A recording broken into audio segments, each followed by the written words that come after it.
tranquilo.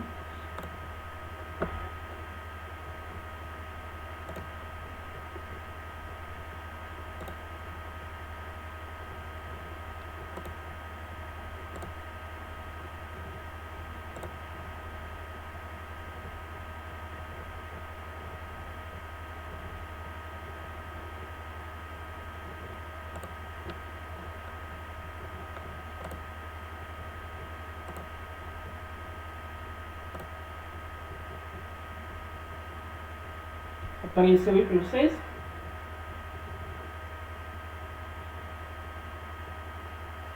Sim. Sim. Então, beleza. Então, boa tarde a todos. Meu nome é Gabriel Dumont Rosa.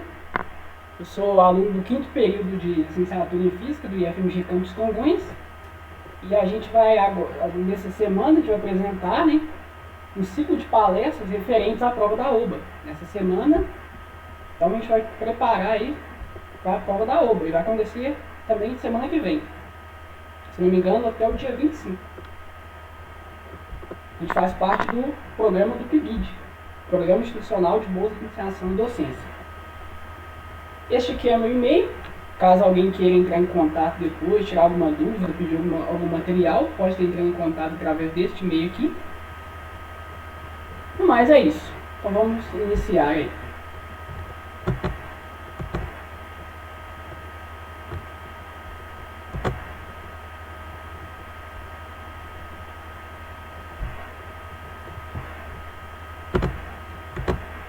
Então, esses aqui são os temas que serão abordados hoje na palestra. O primeiro tema vai ser evolução estelar, o início e o fim de uma estrela. Depois a gente vai passar pela origem do universo do sistema solar, a gente vai entender o surgimento de tudo. Nosso terceiro tema será constelações, né? A gente vai ver as principais constelações, o que é uma constelação. E, por fim, a gente vai ver galáxias e conhecer as famosas galáxias. Ok.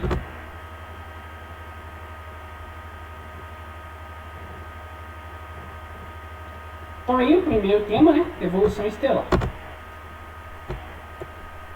Antes de tudo, a gente tem que conhecer, né? A gente tem que saber o que é uma estrela. Então a definição, uma das definições mais precisas de estrela é essa, né?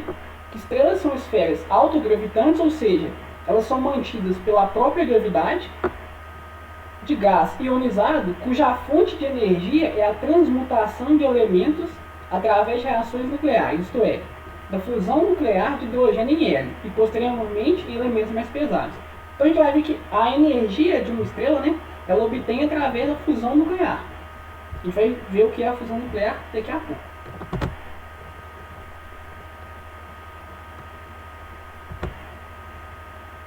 Então aqui eu trouxe, né, um exemplo de uma estrela. A gente está acostumado, né, a desenhar o que? Basicamente uma estrela assim, né, com as pontas. Porém, estrelas são esferas. E aqui eu trago um exemplo da estrela Rigel, que é a estrela mais brilhante da constelação de Órion. Então, aí muita gente deve pensar, ué, mas se eu sempre desenhei estrela com pontas assim, tá errado? Não, teoricamente não tá errado. Por quê? Porque o nosso olho, ele enxerga realmente estrelas com esse formato, né? Estrelas com essas pontas. Por quê? Devido ao fenômeno da difração, o fenômeno ondulatório que faz com que a gente enxergue as estrelas à noite com essa característica. Porém, na verdade, estrelas são esferas.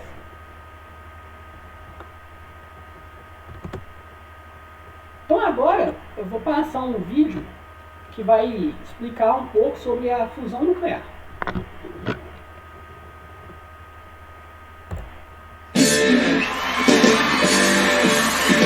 Vamos começar pelo elemento químico mais simples. O hidrogênio! O núcleo deste átomo tem apenas um próton. Adicionando um nêutron, temos o deutério, o isótopo do hidrogênio. Outro isótopo é o trítio, que tem um nêutron a mais. Depois vem o hélio! Seu núcleo tem 2 prótons e 2 nêutrons. Retirando um nêutron, temos o hélio 3. A combinação desses núcleos forma outros elementos, mas isso só acontece dentro das estrelas. Como O Sol! A temperatura no centro do Sol é de 15 milhões de graus, fornecendo velocidades muito altas para os átomos. Nessas condições, os átomos se chocam e acontece a fusão nuclear. Dois núcleos de hidrogênio se fundem, criando o deutério e também o neutrino e o pósitron, que são subpartículas. O neutrino escapa do Sol e o pósitron é destruído ao colidir com um elétron, produzindo energia. O deutério colide com outro hidrogênio, formando o hélio 3 E mais energia! A colisão desses dois isótopos forma o hélio e libera dois núcleos de hidrogênio. 6 núcleos de hidrogênio entram nas reações, mas só 4 ficam no hélio, irmão! É assim que o Sol produz energia desde que nasceu e deve continuar assim por mais 5 bilhões de anos.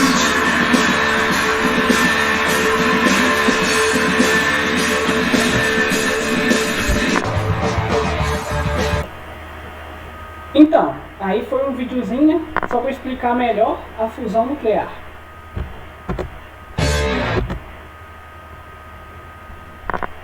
Então agora a gente vai ver basicamente as características de uma estrela. A massa, né? A massa de uma estrela é a principal característica dela, porque é a massa que vai influenciar diretamente na vida de uma estrela. A temperatura está ligada à cor de uma estrela, a gente vai ver daqui a pouco. A luminosidade, que vai estar relacionado ao brilho da estrela, à energia dela, que ela emite, né? E o raio, que vai estar relacionado com o volume dela, o tamanho da estrela.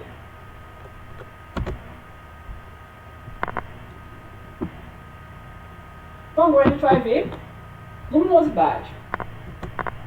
O conceito de luminosidade é este: quantidade de energia que um corpo tende a irradiar por unidade de tempo. Ou seja, luminosidade, então, ela é uma energia. Só que se a gente for parar para pensar, energia por unidade de tempo, né? A definição de potência é essa, energia por tempo. Então, a unidade no Sistema Internacional de Luminosidade é o watts, que é a mesma temperatura de potência, a mesma unidade de potência. Energia por tempo.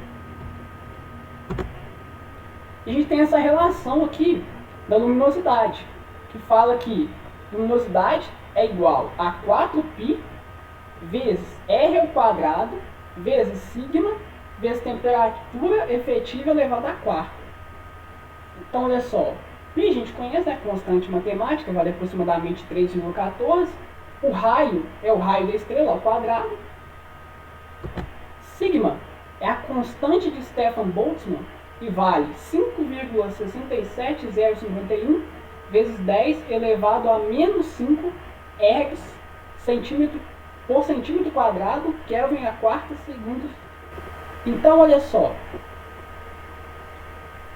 Aqui, ó, a gente tem duas características importantes de uma estrela influenciando diretamente na luminosidade, que é o raio e a temperatura. E erg, eu chamo a atenção que é uma unidade ou de energia ou de trabalho. Erg vem de ergo, no grego, que significa trabalho. Então essa aqui é a relação de luminosidade. Agora a gente tem uma relação também que é massa-luminosidade. Para massas maiores ou iguais a 3 massas solares, a luminosidade ela vai ser proporcional à massa ao cubo.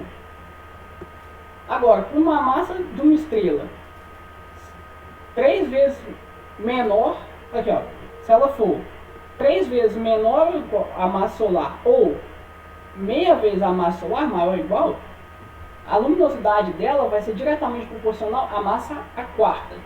E para massas menores que meia massa solar, a luminosidade vai ser, menores ou iguais, né? A luminosidade vai ser proporcional a 2,5, a massa elevado a 2,5. Então essa aqui é a relação massa-luminosidade que a gente tem. Beleza. Agora a gente chega no diagrama HR. O diagrama HR, né, recebeu esse nome devido aos seus idealizadores, né, Hesplund e Russell. Foram dois idealizadores cientistas que criaram ele. Ele vai nos informar a relação entre a temperatura superficial de uma estrela, em kelvins, e a sua luminosidade.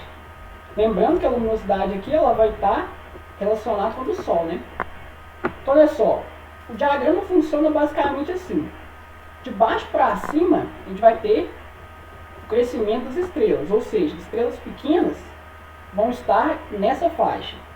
Quanto mais eu subo aqui no gráfico, né, no diagrama HR, o tamanho das estrelas aumenta.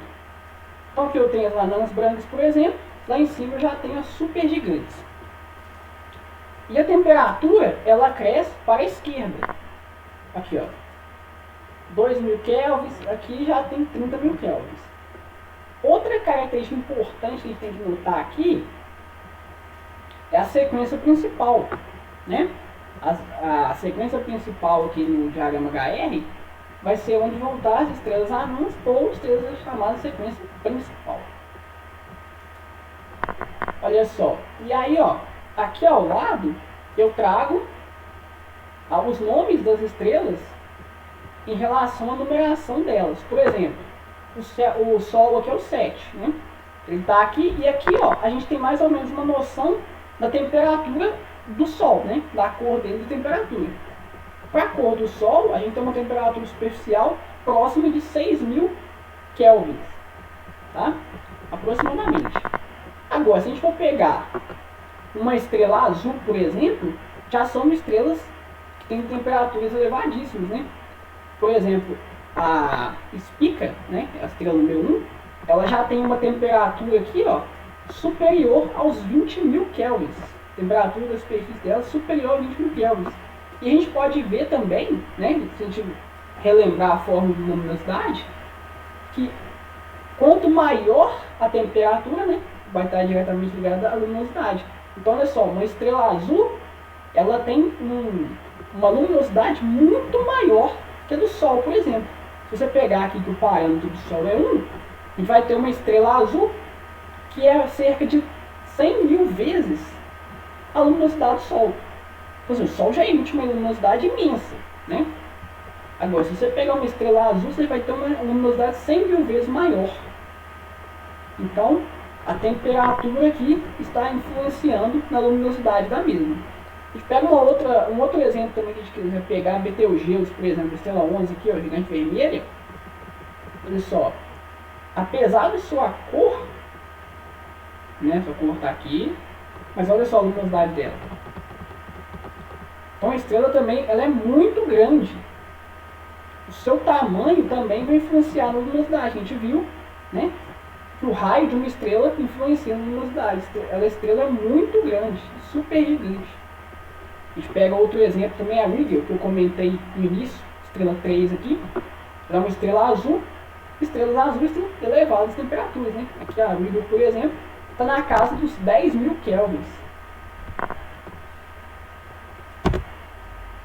Agora a gente vai ver o tempo de vida das estrelas. Olha só, a definição do tempo de vida. Aqui, só deixa eu fazer uma pergunta. Oi, pode? O que acontece? Você mostrou aí a luminosidade delas. Aí a luminosidade vai ser só tipo branco, vamos dizer, branco mais claro ou tipo branco mais escuro, ou vai variar também? Vai ter alguma estrela que vai ser, sei lá, vai ter uma cor mais forte, tipo um azul. Então, isso. Estrelas azuis aqui, por exemplo, ó, elas têm uma luminosidade maior, né? A temperatura delas é maior e elas vão ter uma temperatura maior aqui. Por exemplo, a Spica, né? Que é um exemplo. Então a gente poderia conseguir identificar elas pela cor? Você fala em que situação? Tipo assim, você mostrou que elas têm, enfim, luminosidade, também tem o tamanho delas e tal. Então, no céu, se a gente pegasse, sei lá, várias estrelas, a gente conseguiria identificar elas pela cor? Então, essa coloração da estrela, assim, ela não é identificada facilmente olhando para o céu, né? A olho nu. Ficaria mais difícil. Não a olho nu, tipo, com os objetos que é tipo, se a gente pegar tipo, fugiu aqui na minha mente o nome. Você fala do Mas se a gente telescópio, por exemplo. pegasse. Ai, isso, Telescópio. é. Aham. Se a gente. Isso. A gente conseguiria identificar? Pela cor, no caso? Então, eu não saberia te falar sobre o telescópio, se ele teria, qual telescópio, né, no caso, geralmente que a gente consegue comprar, se ele teria essa capacidade, entendeu? Ah, tá, porque igual eu tô vendo ali, a estrela número 1 e a estrela número 11, as cores delas são diferentes, né? Então daria para fazer essa diferenciação. Isso. Mas aí o que acontece? Apesar da estrela número 11, no caso a Betelgeuse, ela ter uma temperatura menor aqui, né? Ela está na faixa dos 4.000 graus, dos 4.000 kelvins. Ela tem essa luminosidade alta também devido ao seu tamanho, né?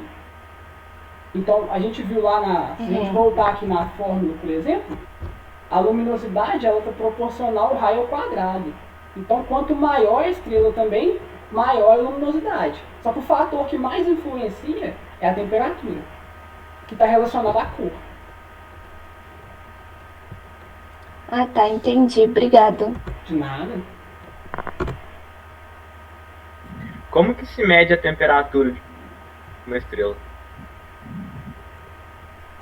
Você fala para fazer essa observação? Sim, sim. Então, aí tem alguns métodos, né, que no caso eu não entraria aqui em discussão agora, porque o tempo aqui não permite, né? Mas se você quiser depois eu vou te mandar alguns materiais, né? Porque não é um procedimento tão simples assim. Você tem que olhar o espectro eletromagnético, olhar a relação da radiação que ela emite, e aí você consegue fazer uma comparação.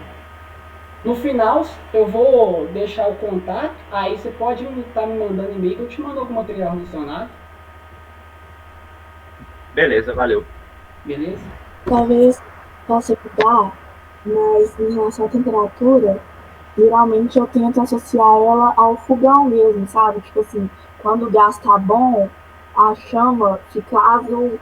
Isso. Mas assim, azul, quando o gás começa a acabar, ele já começa a ficar meio alaranjado. Então, tipo assim, talvez ajude. Isso, essa cor que você... a fazer essa associação. Se você mencionou do fogão aí da chama, é um bom exemplo para relacionar assim. Se a gente pegar lá na química, por exemplo, a gente estuda, né, essas diferenciações de cores através do espectro eletromagnético e a gente consegue fazer essa associação que você falou assim. É um bom exemplo aí. Então agora, olha só, o conceito do tempo de vida de uma estrela é a razão entre a energia que ela tem disponível e a taxa com que ela gasta essa energia, ou seja, sua luminosidade. Igual eu mencionei anteriormente, né? Um fator muito importante para a vida da estrela é a massa. Por quê? Porque quanto maior a sua massa, ela vai ter uma luminosidade, né, maior, ela vai ter que gastar mais energia, portanto seu tempo de vida vai ser menor. Então, uma característica boa aí para, talvez pode até cair na prova da OBA, quem sabe, é que estrelas muito massivas, elas têm um tempo de vida menor, devido a isso, devido ao gasto de energia que ela tem, né? A gente pode pensar que, então a estrela que tem muita massa, ela vai ter um tempo de vida maior. Não, mas é o contrário. Quanto maior a massa, ela vai gastar mais energia e, consequentemente, seu tempo de vida vai ser reduzido em relação a uma estrela, por exemplo, com uma massa inferior. E uma outra característica aqui é que a parte mais longa da vida da estrela é quando ela está na sequência principal de energia através de fusões termonucleares. Essa sequência principal foi a que eu mencionei ali no diagrama HR. Então, beleza. O tempo de vida do Sol na sequência principal é igual à energia nuclear disponível dividida pela luminosidade do Sol na sequência principal. A gente tem essa fórmula aqui, né? Olha só. A energia disponível do Sol é essa. 1,26 vezes 10 a 44 joules. Dividido pela luminosidade. Lembra, né, que eu falei luminosidade, joule por segundo, que é igual a watts, né? Unidade de potência. Olha só a quantidade da luminosidade do Sol. 3,9 vezes 10 a 26 joules por segundo. Então, se eu efetuar esse cálculo aqui, essa divisão, eu vou chegar em 3,29 vezes 10 elevado a 17 segundos, que se eu converter para anos, eu vou ter 10 elevado a 10 anos, ou seja, 10 bilhões de anos, que é o tempo de vida do Sol na sequência principal. Então, olha só, para uma estrela qualquer, o tempo de vida na sequência principal pode ser calculado em termos do tempo de vida do Sol na mesma fase. Então, só, se eu quiser para calcular o tempo de vida de uma estrela qualquer, 1 sobre massa, né? Massa da estrela sobre massa do Sol ao quadrado vezes 10 elevado a 10 anos. Isso aqui são duas fórmulas, então, uma relacionar o tempo de vida do Sol e outra relacionar o tempo de vida de uma estrela qualquer com a massa do Sol aqui. Beleza. Eu falei disso tudo para chegar aqui, para chegar na evolução estelar, que é o tema principal aí do capítulo 1 da apresentação de hoje. Então, eu separei a evolução estelar em duas partes. Aqui na primeira, eu vou falar de estrelas que têm uma massa menor, né, estrelas pouco massivas, e no próximo slide eu vou falar de estrelas muito massivas. Então, para começar nessa faixa aqui, eu vou ter estrelas com uma massa 0,08 vezes do Sol até 0,45 massa solar, né? Uma massa que está entre essa quantidade aqui, ou seja, massas muito menores que a do Sol. Então, primeiro, a gente vai ter uma protoestrela, né? Depois, vai fazer toda a sua transformação de hidrogênio em hélio, fazer aquele procedimento de fusão nuclear, e ela vai virar uma gigante vermelha. Depois que ela virou uma gigante vermelha, né, vai passar todo o tempo, o fim da vida dela vai ser uma anã branca, né? A anã branca eu mostrei no diagrama, por exemplo. Então, essa faixa aqui é a evolução estelar de uma estrela que tem essa massa, né? Massas 0,08 vezes a massa solar até 0,45 vezes a massa do Sol. Massas menores que a do Sol. Agora, na faixa de baixo, eu tenho aqui, ó, uma massa que está entre 0,45 massas do Sol até 10 massas solares, né? Que já entram estrelas que têm uma massa superior do Sol. Começa a protoestrela, depois vai, né, fazer todo o seu processo, vai virar uma gigante vermelha. Só que o que acontece? Aqui, ó, daqui nas estrelas massas menores que o do Sol, já vai para a anã branca direto, né? Aqui não.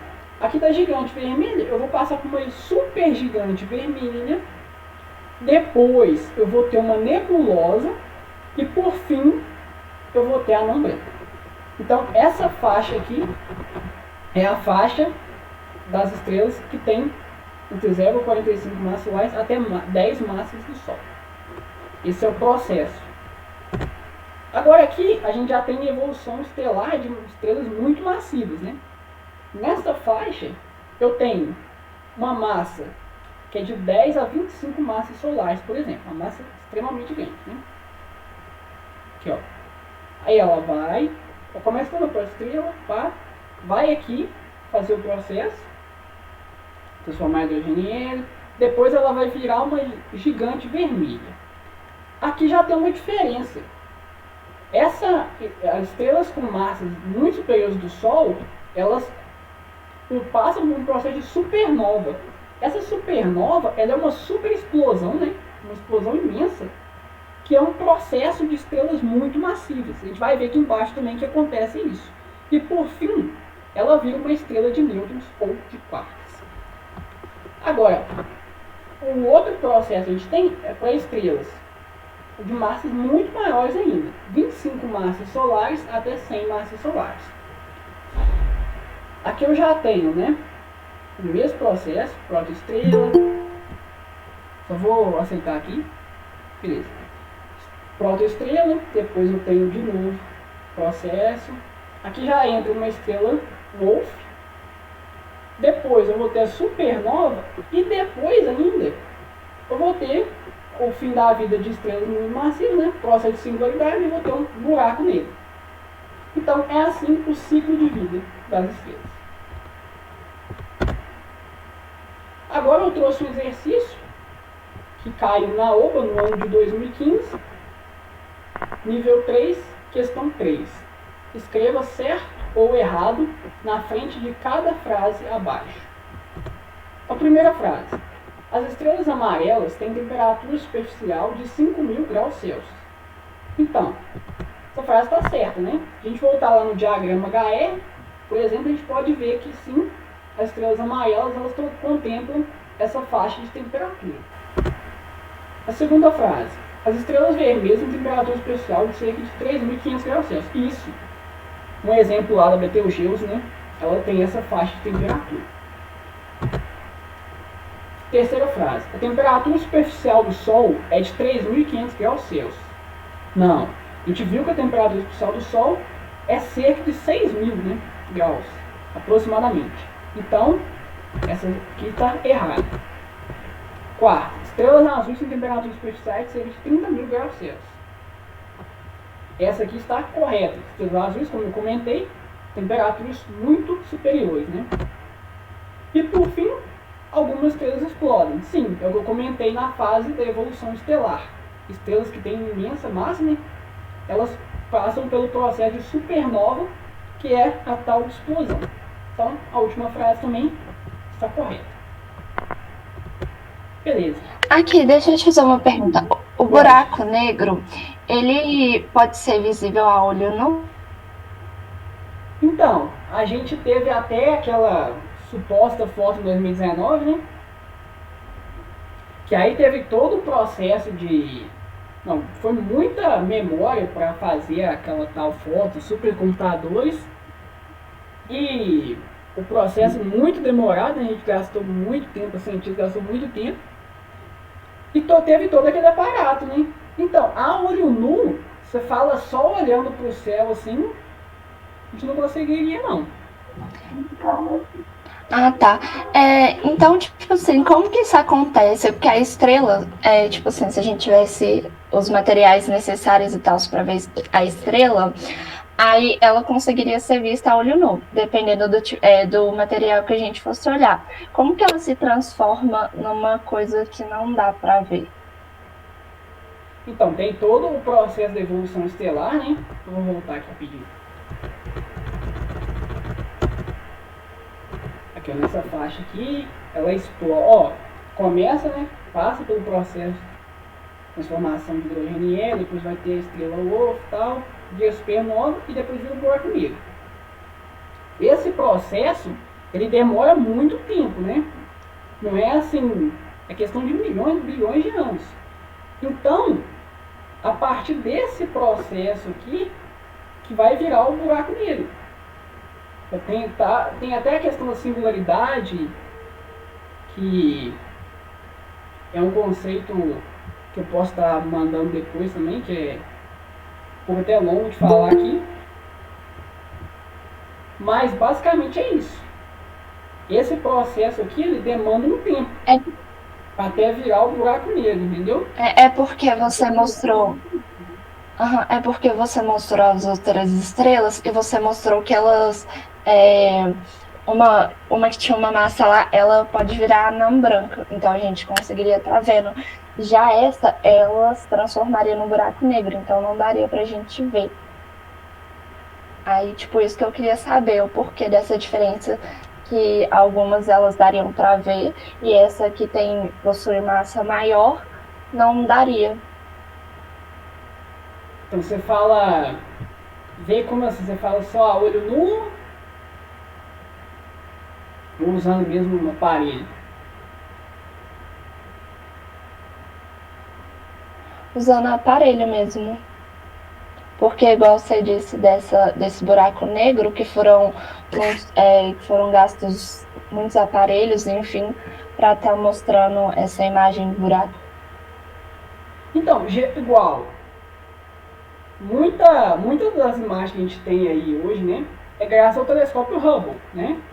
O telescópio espacial, os mais potentes que a gente conhece, e ele que capta essas imagens que a gente tem hoje em dia, e muitos lugares, a gente tem que acessar o site da NASA ou qualquer outro site aí vinculado à astronomia, a gente vai ter várias fotos desses fenômenos. A gente vai ter foto de planeta, foto de tudo, qualquer tipo de astro aí, galáxia, graças ao telescópio Hubble. No caso do buraco negro, tem toda a parte ali, tem o horizonte de eventos, tem vários componentes dele, que graças, né, à tecnologia que a gente tem hoje, a gente conseguiu ter uma suposta imagem dele, né? Aquele ano que saiu a tal foto.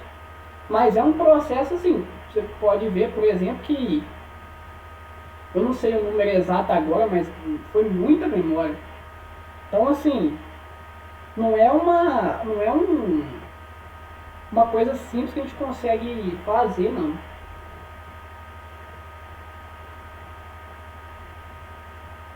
Mas depois, se você quiser me mandar Entendi, obrigada. Depois, se você quiser me mandar um e-mail, eu posso te mandar algum texto relacionado ao buraco negro, falando alguma curiosidade sobre, tá?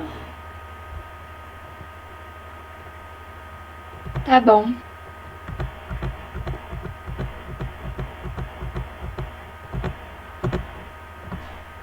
Então, agora a gente chega no capítulo 2, Origem do Universo e do Sistema Solar. Então aqui, atualmente a explicação científica mais aceita é a teoria da grande explosão, ou Big Bang. Ela apoia-se em parte na teoria da relatividade do físico Albert Einstein e nos estudos do astrônomo Edwin Hubble e Milton Rummelsee, os quais demonstraram que o universo não é estático, se encontra em constante expansão.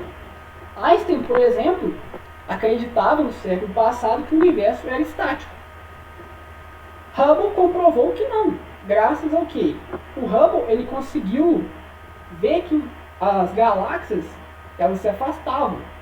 Portanto, em um certo momento, né, tudo tinha que estar junto. O famoso, ficou conhecido como, pelo padre, a gente vai ver daqui a pouco, o átomo primordial. Então o que acontece?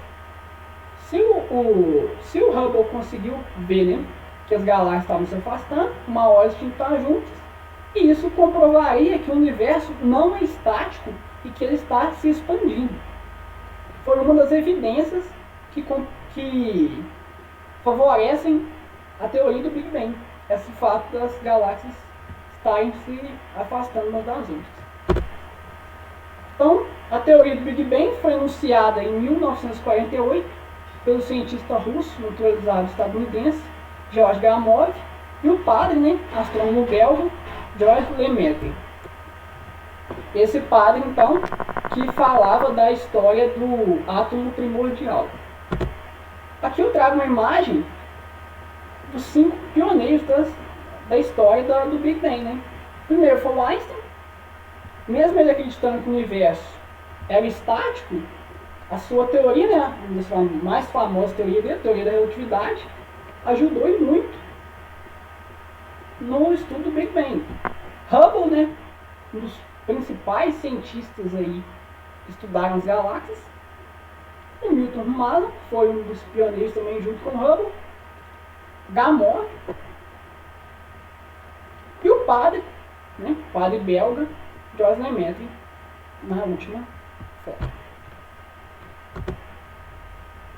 Então aqui, ó, eu deixo um vídeo, né, para depois eu vou enviar a apresentação, ou vocês podem me pedir também por e-mail.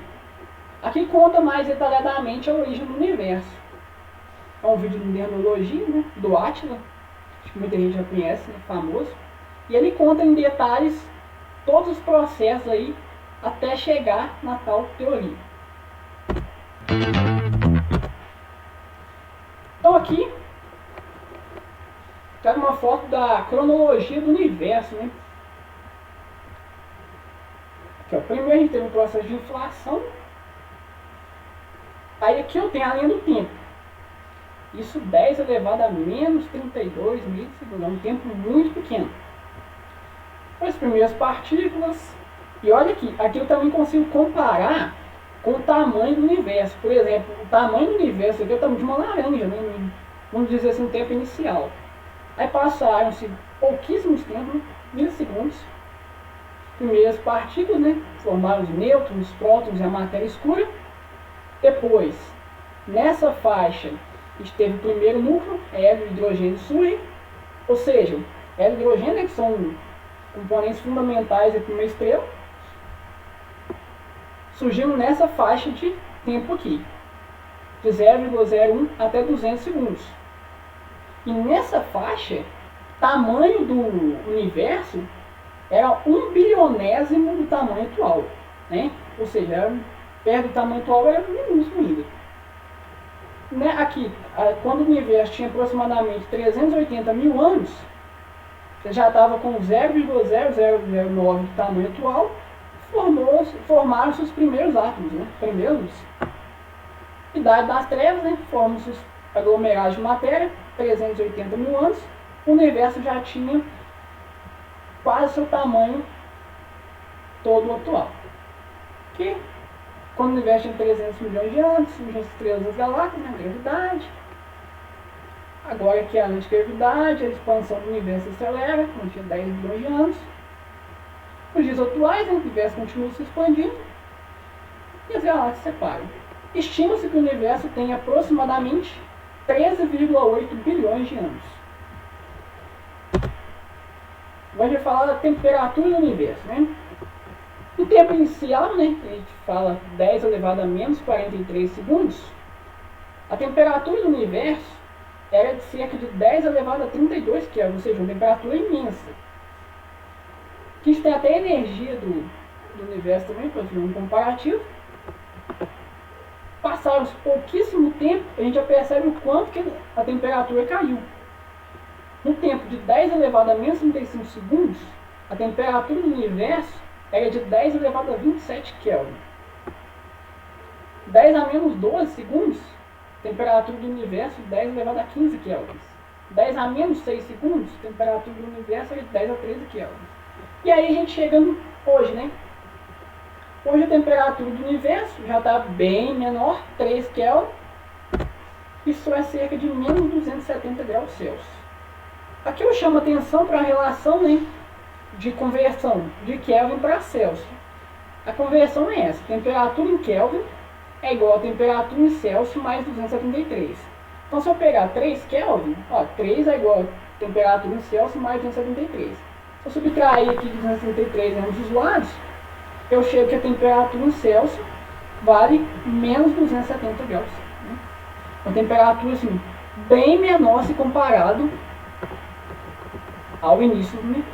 A gente percebe quanto foi caindo, né, nele diminuindo, e a temperatura do universo também. Então aqui, a famosa origem do sistema solar, né? A hipótese moderna para a origem do sistema solar, ela é baseada na hipótese nebular. Foi sugerida em 1755 pelo filósofo alemão Immanuel Kant, e em 1796 desenvolvido pelo matemático Pierre Simon Laplace. Laplace é importante também, né, além, claro, da teoria do sistema solar, ele é importante para um cálculo de determinante, né? A gente consegue calcular determinante através do Laplace, tem o teorema de Laplace. Isso visto lá no segundo ano. A gente conhece aí o famoso Laplace. E aqui eu trago uma imagem que representa simbolicamente, né, simplificadamente, a teoria da hipótese nebular, né? Houve colapso nebuloso pela alta gravidade, depois formação do protossol do disco protoplanetário, fim do colapso, formação dos planetesimais, e por fim a gente teve aí o sistema solar atual, composto por Sol, planetas, etc. Então aqui é o sistema solar. Olha só. Teoria aceita a teoria heliocêntrica, né? Diz que o Sol está no centro. A gente tem 8 planetas, sendo que a Terra é o nosso planeta, né? Terceiro planeta do sistema solar. A gente tem Júpiter, que é o maior planeta do sistema solar. E apesar de, uma curiosidade aqui, apesar de que Mercúrio é o primeiro planeta, ou seja, ele está mais próximo do Sol, ele não é o planeta mais quente. O planeta mais quente é Vênus. Dos 8 planetas do sistema solar, Vênus é o planeta mais quente. E aqui a gente tem o cinturão de asteroides, Urano, Saturno, Netuno. são aí que compõem o sistema solar. Agora eu trago essa tabela aqui. Por que a matéria do cinturão, tipo, as rochas do cinturão de asteroides, não se formou também um planeta? Ficou, tipo, espalhado. E os outros viraram planetas.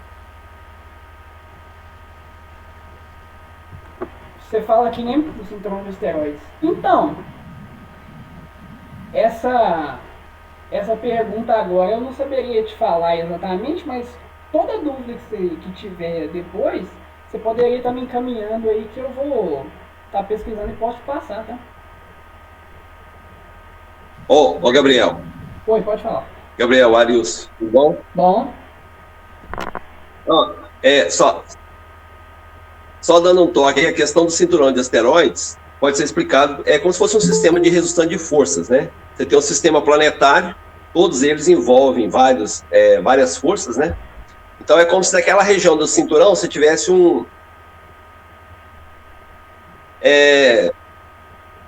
forças e que de modo que a resultante mínima que você tem ali, ela acaba agregando, né, a junção desse cinturão, tá?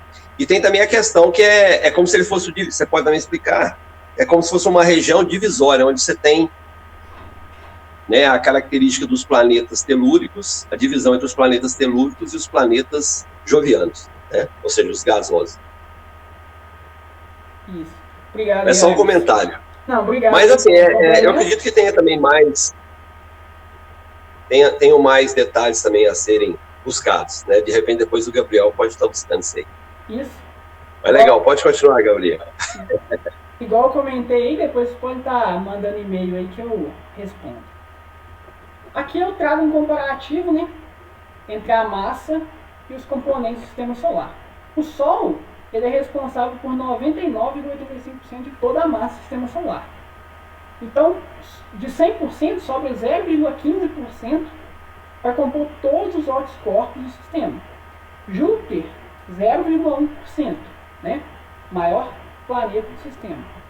Os demais planetas, 0,04%, e o resto ficam entre cometas, satélites, anéis, asteroides, meteoroides e poeira. Então aí, ó, o Sol, hein? A nossa estrela mais famosa, tem uma composição basicamente 91,2% de hidrogênio, 8,7% de hélio, e o resto fica entre oxigênio e carbono, basicamente. A temperatura na superfície é aproximadamente 5.785 Kelvin e no seu núcleo 15 milhões de Kelvin. Tem uma massa aí de 1,989 vezes 10 elevado a 30 quilogramas. Os planetas, né? Estão os terrestres, os telúricos, que são Mercúrio, Vênus, Terra e Marte, os 4 planetas mais próximos do Sol. Também eles têm uma composição próxima, né? Parecida. E também os gasosos jovianos, que são Júpiter, Saturno, Urano e Netuno. E aqui a gente tem uma tabela com algumas características. Planetas terrestres possuem massa pequena, ou seja, menor ou igual à massa do Sol. Já planetas jovianos possuem uma massa grande, né? Maior ou igual a 14 massas do Sol. Tamanho. Planetas terrestres são menores do que os planetas jovianos. A densidade de um planeta terrestre é grande, o planeta joviano é pequeno, lembrando que a densidade é massa e volume. A distância ao Sol, como eu já mencionei, né? Terrestre pequeno, ou seja, os 4 planetas terrestres são mais próximos do Sol que os 4 planetas jovianos. E a composição química dos planetas terrestres: rochas, metais pesados, silicatos, fósforos, níquel e ferro. Os planetas jovianos é basicamente gases. Em comparação ao número de satélites naturais, planetas terrestres têm poucos ou nenhum, já planetas jovianos possuem muitos. Um exemplo, né, Saturno. Possui muitos aí satélites naturais.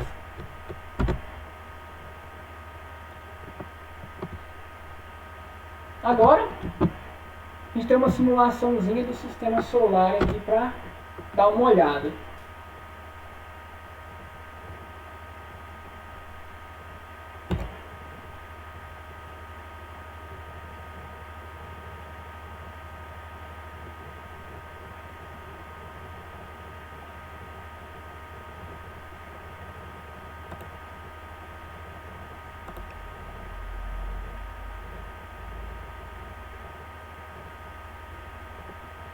Aqui, ó, essa simulação, achei ela bem completa, né? Ela mostra o sistema solar, mostra o sol noturno. Aqui eu vou fazer, vou mexer com ela na versão online. Mas você pode também estar baixando, né? Tanto pelo Google Play, pelo iTunes, ou também fazendo download no computador. Aqui ele mostra um pequeno trecho, né? Para mostrar a visão geral do aplicativo. Se você vier aqui em começar, modelo online, vai carregar.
Aí ele fala, né, bem-vindo ao sistema solar.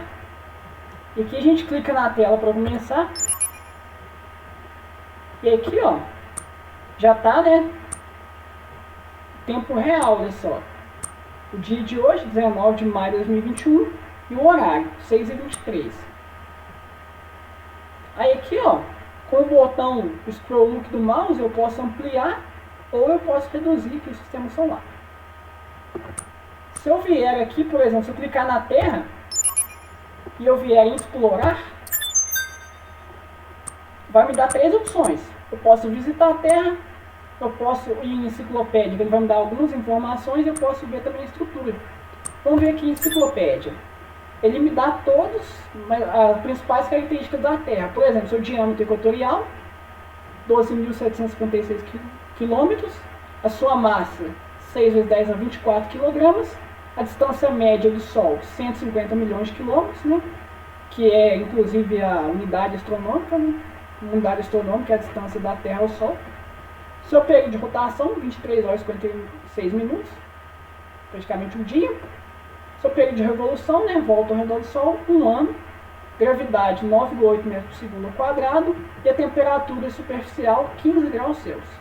Aí ele conta aqui que é o mais denso do sistema solar, também o maior dos 4 planetas rochosos, te dá mais algumas informações. Aí você pode ir brincando aqui, você pode pegar cada planeta e ir olhando todos esses dados aqui, vai te mostrar. Se você vier aqui em explorar, que ele vai, por exemplo, modelo de papel, você pode imprimir e montar, né?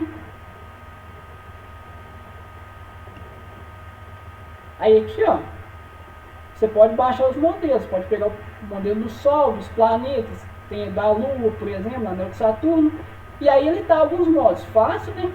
Você vai ter que montar em 15 faces, o avançado 26, o desafiador 60 faces, já é muito mais difícil.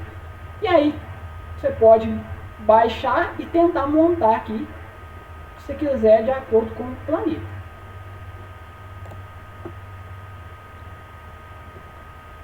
funcionalidade aqui também. Você pode vir aqui em texturas. E aí, olha só, ele te dá as texturas dos planetas. Mercúrio, Vênus, todos os planetas aqui. Tem a Terra, tem Sol, Lua, estrelas. Por exemplo, se você quiser baixar também em alta resolução ou em ultra resolução, né? Até 8K, você pode ver a superfície aqui dos planetas. Bem interessante esse aplicativo. E aí aqui vai tendo mais outras opções. Se você vier aqui em casa, você volta para a tela inicial e pode fazer todo aquele procedimento. Aí vai carregando, você tem que esperar carregar. É bem interessante. E aí você acessa por esse site aqui, né, que eu coloquei na apresentação. Solar System Scope. É o site que vai te direcionar para aquela simulação. Agora, nosso terceiro capítulo, vou falar sobre constelações, né?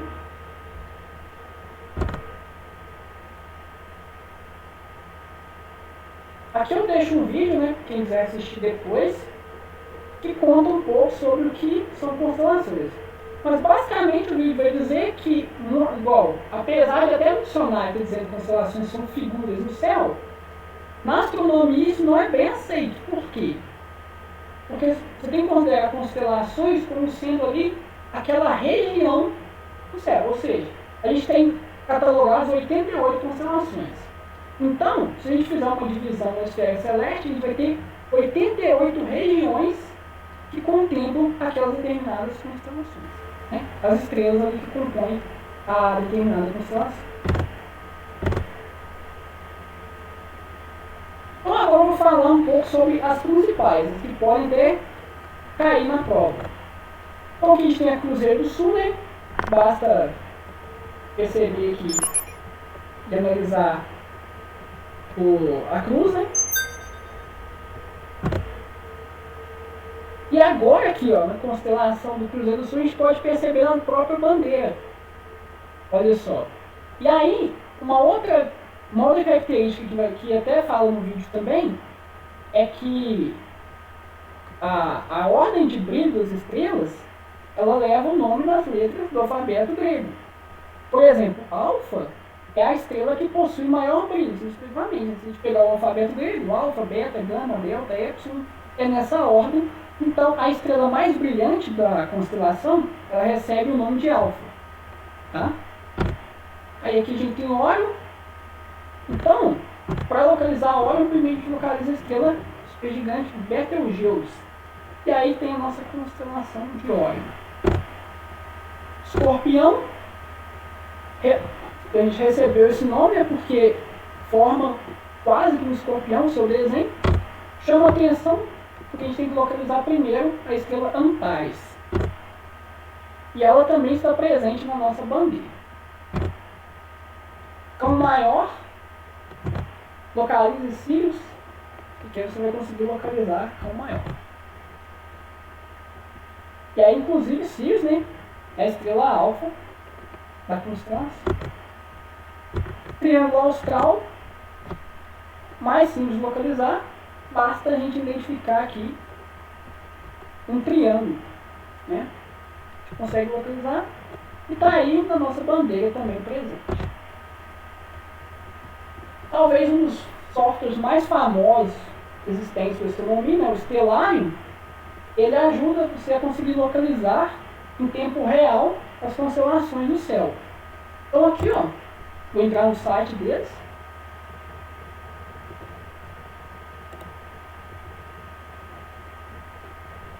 Olha só, aqui você consegue baixar os principais sistemas operacionais, né? Você pode baixar para Linux, para Mac, para Windows. Pode usar a versão web dele. Ele também tem para celular, só que para celular ele é o mais limitado. Então, assim, se você for baixar em celular, tem função que você tem que pagar para usar. Se você baixar no computador, ele é totalmente gratuito e ele tem as funções liberadas. E aqui fala dos recursos. É um dos melhores softwares de astronomia para usar. Aqui, inclusive, tem um guia do utilizador, você pode estar conferindo e para aprender os principais comandos, Também pode buscar no YouTube vários vídeos que ensinam. É excelente, né? Principalmente para o estudo de constelações. Pode estar usando ele. Então aqui eu trouxe mais um exercício também da obra, do ano de 2015, nível 3, questão 1. Escreva embaixo de cada quadro o nome da constelação ali representada. Para facilitar, lembramos os nomes de algumas.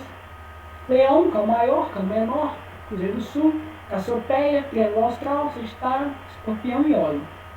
Olha só, aqui, né, a gente tem, localizamos Sirius. Então localizou Sirius, que é o maior.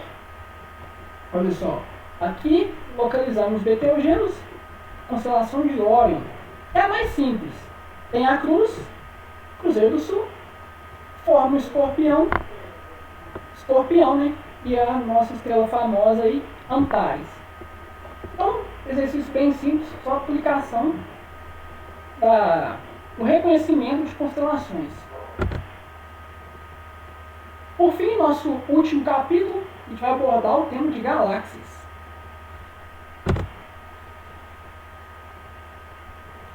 Eu trago um vídeo falando um pouco sobre galáxias, vou passar ele rapidinho aqui.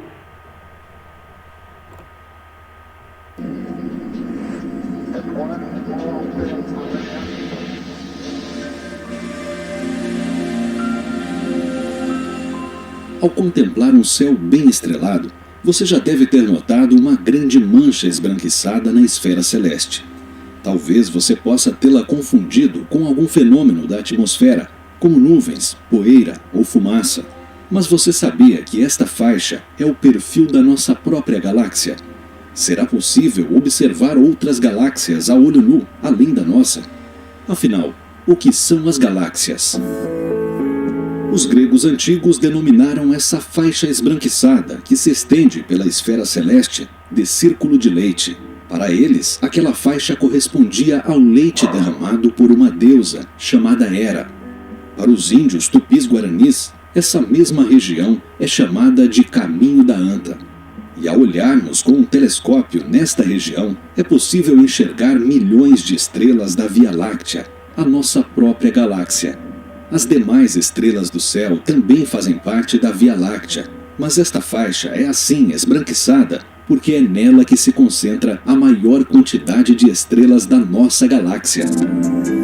A ideia inicial de que a nossa galáxia era apenas mais uma dentre muitas outras galáxias do universo surgiu com o filósofo Immanuel Kant. Para ele, existiam agrupamentos de estrelas que estavam muito além da nossa galáxia.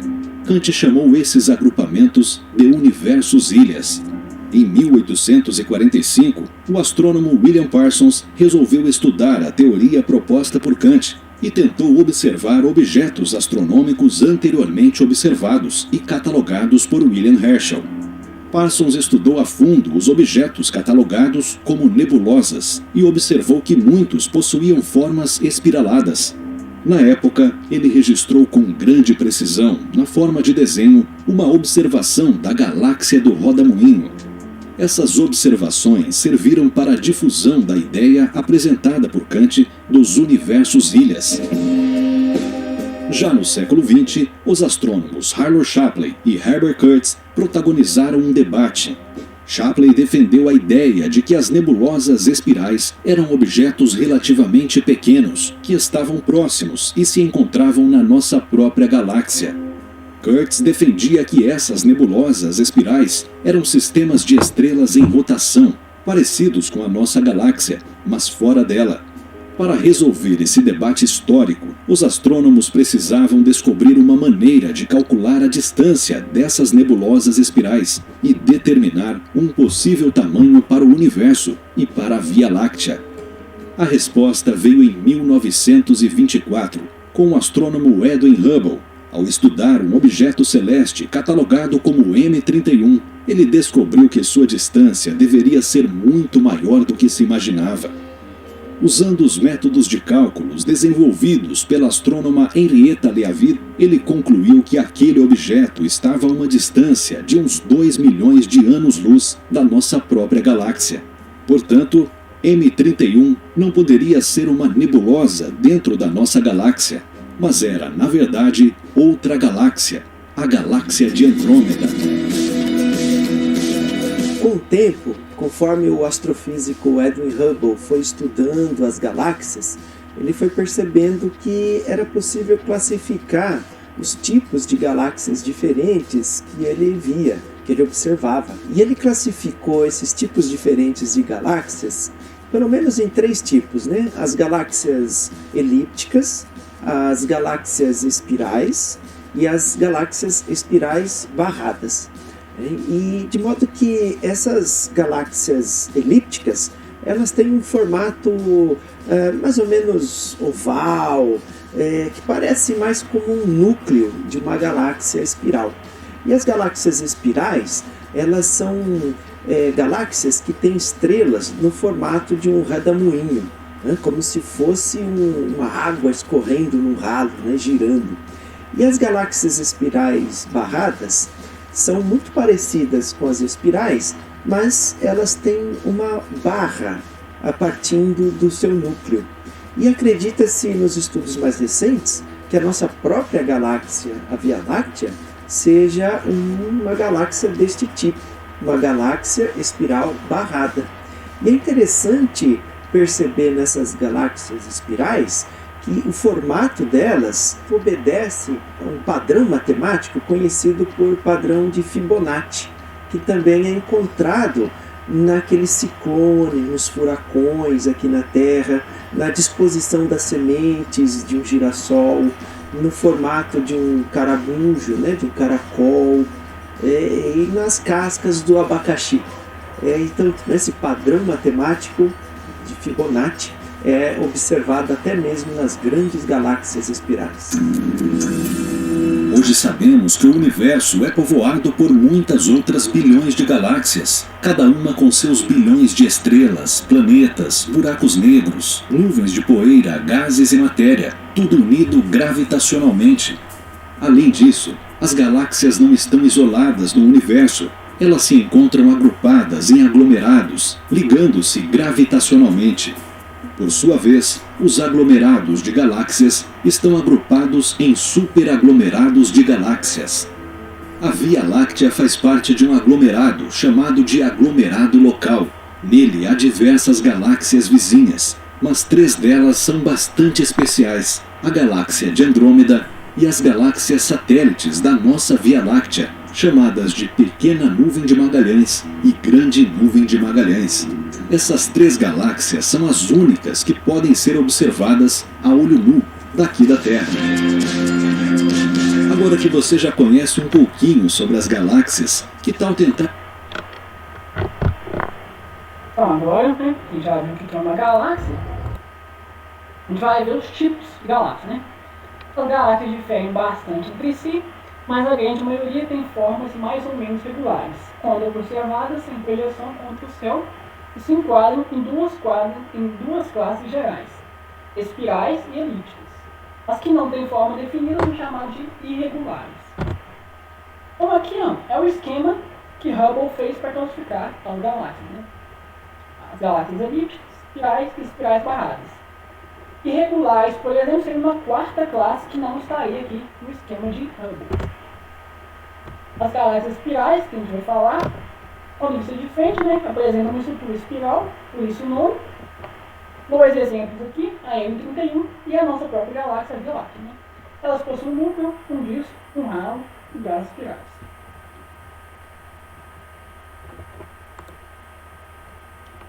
Então aqui, ó, a gente tem a Via Láctea, né, que é um exemplo de espiral. Inclusive, igual no vídeo falou, estudos mais recentes aqui dizem que ela seja uma espiral barrada, inclusive. E aqui, alguns componentes, né? A gente tem o bojo, aglomerados globulares, o disco estelar, o ralo estelar. E aqui, ó, as distâncias em parsec. Aí, a conversão que a gente faz aqui, um parsec é aproximadamente 3 vezes 10 elevado a 16 metros. Aqui está o Sol, né? Bem pequeno em relação à nossa galáxia. Espirais barradas, mais ou menos metade de todas as galáxias discoidais apresentam estrutura em forma de barra atravessando o núcleo. Vou chamar de barradas. Na classificação de Hubble, elas são identificadas como iniciais SB. Então aqui um exemplo, né? Galáxia M83. E um outro exemplo, a galáxia MGC 1365. As elípticas, elas apresentam forma esférico-elipsoidal e não têm estrutura espiral. Algumas características são: tem pouco gás, pouca poeira, poucas estrelas jovens. Elas se parecem ao núcleo ralo das galáxias espirais. Um exemplo dela, galáxia elíptica, é a galáxia M87. As irregulares são as que são privadas de qualquer simetria circular ou rotacional, apresentando estrutura caótica ou irregular. Um grande exemplo é a famosa Grande Nuvem de Magalhães. Então aqui para fechar, eu apresento algumas características dos tipos de galáxia. Galáxias espirais possuem massa 10 a 9, 10 a 12, quanto elípticas 10 a 5 a 10 a 13. E essa massa, ela está em referência à massa solar, viu? Então, por exemplo, espirais é uma massa 10 a 9 até 10 a 12 vezes a massa do Sol. Elípticas 10 a 5 a 10 a 13 massas do Sol. E as irregulares apresentam massa 10 a 8, 10 a 11 massas do Sol. Diâmetro em quiloparsec, ou seja, 10 ao cubo parsecs, as espirais de 5 a 30, elípticas de 1 a 1000 e regulares de 1 a 10. Luminosidade em relação à luminosidade do Sol, 10 a 8, 10 a 11 as galáxias espirais, elípticas 10 a 6 até 10 a 2 e as irregulares 10 a 7 até 2 vezes 10 a 9. A população estelar em galáxias espirais, estrelas são velhas e jovens, elípticas velhas e regulares velhas e jovens também. Aqui tem um tipo espectral de cada galáxia. Gás, espirais possuem bastante, elípticas muito pouco, irregulares bastante também. Poeira, né, bastante nas espirais, muito pouco nas elípticas, e varia nos irregulares. Aqui tem a característica da cor, né? As espirais são azuladas no disco, elípticas amareladas, irregulares azuladas. E aqui também a idade das estrelas, né? Estrelas mais velhas, aqui nas espirais, 10 elevado a 10 anos, elípticas 10 elevado a 10 anos, irregulares 10 elevado a 10 anos. E estrelas mais jovens, recentes, 10 a 10 anos e recentes. Então aqui é um quadro que mostra basicamente as características de acordo com cada tipo de galáxia. Aqui eu apresento as referências. A referência principal que eu me baseei foi o livro do Kepler, Astronomia e Astrofísica. Inclusive é um livro que tem no PDF. Quem quiser também pode estar mandando e-mail que eu envio o livro dele. Muito bom para a OBA. É um livro até um pouco avançado, mas é bastante completo. Dá para entender, ele é bem didático. Alguns sites. Inclusive o site da OBA, que eu retirei as questões lá. Vocês podem estar acessando e pegando questões para treinar. É um bom material. Então, obrigado. Caso queira, vocês podem estar entrando em contato. E aqui também tem as nossas redes sociais do PIBID, né? Facebook e o Instagram também. Lá que a gente já postou material de vários temas da física, inclusive a gente separou por ano, né? De primeiro, de segundo, de terceiro. Encontra lá experimentos, vídeos curiosos também. Tem tudo lá para estar olhando e construindo isso aí. Obrigado mais uma vez.